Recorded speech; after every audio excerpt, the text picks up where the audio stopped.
Hey, how's it going? Vladimir Donis here. So it's late, but there's something that's on my mind. And specifically, what's on my mind is the before, during, and after framework. How is this relevant and what is this framework going to do for you? The way that I think about this framework is that we know that content is one of those things that makes the internet goes around per se. If you want to be able to attract people, you need content. If you want to retarget people, you need content. By the way, if you happen to be catching this video live, do me a favor and hit pound live. Let me know where you're tuning in from. And if you happen to be catching me via the replay, do me a favor and hit pound replay and let me know where you are tuning in from.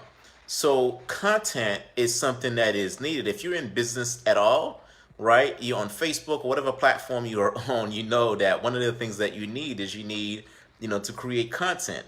However, that could be a very daunting task. It's not always easy to create content. You probably hear it from coaches and from consultants and from other people.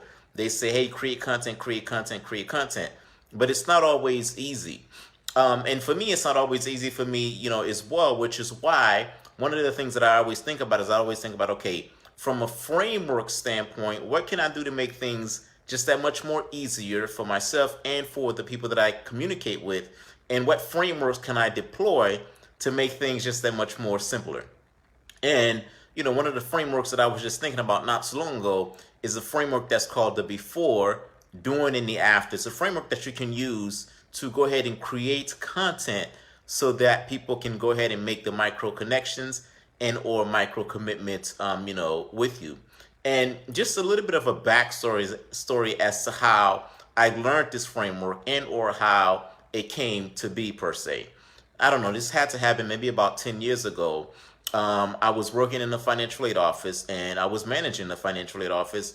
And as an individual who was managing the financial aid office, one of the things that I was responsible for is I was responsible for hiring and I was responsible for training new people in that department. And I remember hiring someone, and one of the things that I had to do is I had to train this individual. And to be quite honest with you, I was very nervous because I was like, okay, I have to get this person trained, and I have to do it in a way that is fun, and in a way that I can relate to, and in a way that I feel as though that person is going to learn. And that is when this framework was essentially just born. And I thought about, okay, if this individual is going to be successful as it relates to their job, they need to know what are some of the things they need to collect, some of the assets and some of the materials they need to collect before a student come into the financial aid office. So hey, John, you're going to be helping a student in the next couple of weeks. Before that person comes into the financial aid office, these are the things that you need to collect before they come in. If you do not collect these three things, when that person comes in to review their financial aid, you will not be able to successfully deliver and or show them their financial aid. So I thought about and I went through, okay, this person needs to know the number of credits that person is taking. They need to know what the person EFC is. They need to know what program that the person is in. So I collected all of that stuff and said, you have to know all of these things before the person comes in. And then I was like, okay, now that the person has come in, and your goal is to deliver financial aid to that person, deliver financial aid worksheets to that person, while you're meeting with the student, these are some of the things that you must complete while you're meeting with the student. They must leave the appointment knowing exactly how they're going to finance their education. They must know what their payment plan are. They must know what their payment plans are. And basically, I went through a checklist of everything that that person must know or must do during the financial aid appointment. And then last but not least, I said, after they leave the financial aid appointment, before they leave, after they leave, these are the things that you must do. You must put a note into the system. You must send this to the processing office. These are the things that you must do. And, from what I saw and from the feedback that I got, that training it went well, per se. It went well. So because that training went well, I said to myself, you know what, this is a framework that I can continue to use. And I continue to use that framework for a lot of the different trainings that I did while I was going through the training process. Right. So then when I think about, okay, how does this relate to, the business that I'm in now, the business that you're in now, I think the same thing, is true. When I think about, creating a marketing funnel or creating a funnel per se, before someone can even create a funnel, right? So keyword before they can create a funnel, they have to think about, okay, what type of funnel do I want to create? Do I want to create a lead magnet funnel?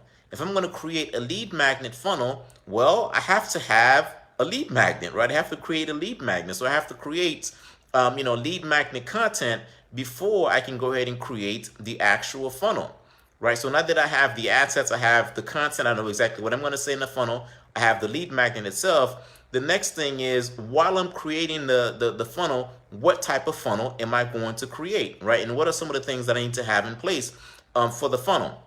I need to have, page 1, which is an opt-in page. I need to have page 2, which is a thank you page. I need to have page 3, which is a consumption page. And I need to have, emails as part of the process, right? So those are the things that I need during the process, right? And then after I'm completely finished building the funnel, I might want to have some follow-up sequences. I might want to have, a traffic strategy per se.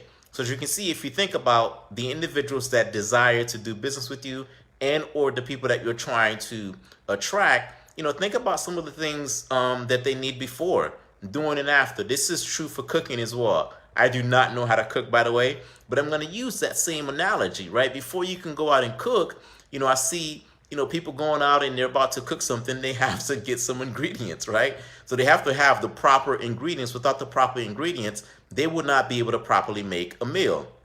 After they have those ingredients, there's the doing process. During the process, there's some things that they have to do, right? You can't burn the food. You cannot undercook the food. So there's some things that you have to do during the process. And then after the fact, my guess is there's some things that you have to do after the fact as well. If you think about anything from a content creation standpoint, and you think about some of the things that they have to do, before, during, and after, all of those things are true. If I think about the content that I'm creating right now, right? So before I created this content, I didn't just jump on live and say, hey guys, I'm live, and just started rambling. Maybe I am rambling, but in any case, right, from a thought process standpoint, I knew or I had an idea as to what it is that I was going to convey.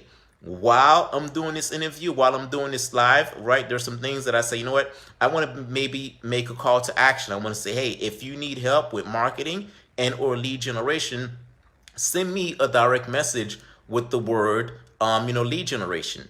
And that way we can get on a call and we can see if we're a good fit, and I can help you create a lead generation strategy for you and or your business. So, right, so those are some of the things that I might do during this live. And then after the live, I may decide to take this piece of content and I may decide to repurpose it. I may decide to put it on my YouTube channel. I may decide to put it on my podcast. So as you can see, that same framework is applicable, right, based on the different scenarios that I just shared with you. So we know that you have to create content. Go out and create content because it's going to help you.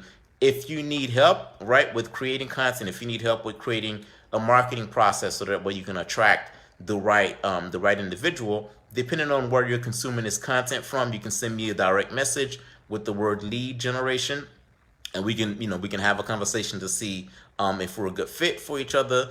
If you're catching this on some other channel, some other platform, there's going to be a link somewhere around this video that's going to allow you to schedule a time for us to have that discussion. So go out, use the framework that I just gave you to create content, because that's one of the things that is necessary for you to build what we call that know, like, and trust. That's it. Again, if you're catching this video live, do me a favor, hit pound live. Let me know where you're tuning in from. And if you happen to be catching this via the replay, do me a favor and hit pound replay. Let me know where you're tuning in from. That's it. That's all I have for you for now. I'll talk to you soon.